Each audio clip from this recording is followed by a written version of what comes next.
ಕ್ರೈಸ್ತರ ಮಧ್ಯೆ ಈ ದಿನಗಳಲ್ಲಿ ಅನೇಕ ಹೊಸ ಹೊಸ ಹಾಡುಗಳನ್ನು ಹಾಡುವುದನ್ನು ಕಾಣುತ್ತೇವೆ. ಆ ಹಾಡುಗಳನ್ನು ನಿರ್ಮಿಸಲು ಅನೇಕ ಪರಿಶ್ರಮವನ್ನು ಖರ್ಚು ಮಾಡುತ್ತಾರೆ.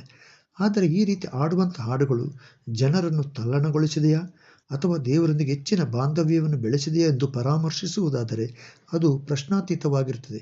ಅಪೊಸ್ತಲನಾದ ಪೌಲನು ಸುವಾರ್ತೆಯನ್ನು ಸಾರುವುದರ ನಿಮಿತ್ತ ಹೊಡೆಯಲ್ಪಟ್ಟು ಅವನ ವಸ್ತ್ರಗಳು ಹರಿಯಲ್ಪಟ್ಟು ಅವನು ಸೆರೆಮನೆಯಲ್ಲಿದ್ದಾಗ ದೇವರನ್ನು ಸ್ತುತಿಸಿ ಹಾಡಲು ಪ್ರಾರಂಭಿಸಿದನು. ಆಗ ಸೆರೆಮನೆಯ ಅಸ್ಥಿವಾರಗಳು ಕದಲಿದವು, ಭೂಮಿಯು ಕಂಪಿಸಿತು, ಎಲ್ಲರ ಬೀಡಿಗಳು ಕಳಚಿಬಿದ್ದವು.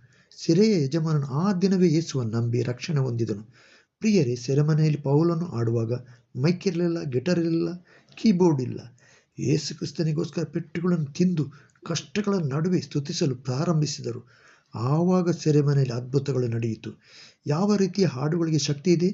ಯೇಸು ಕ್ರಿಸ್ತನಿಗೋಸ್ಕರ ಕಷ್ಟಗಳನ್ನು ಸಹಿಸಿ ಆ ಕಷ್ಟಗಳನ್ನು ನೆನೆಸಿ ಅಂಥ ಅನುಭವದ ಮುಖಾಂತರ ಹಾಡುವಂಥ ಅಥವಾ ನಿರ್ಮಿಸಲ್ಪಟ್ಟ ಹಾಡುಗಳಿಗೆ ದೊಡ್ಡ ಶಕ್ತಿ ಇದೆ.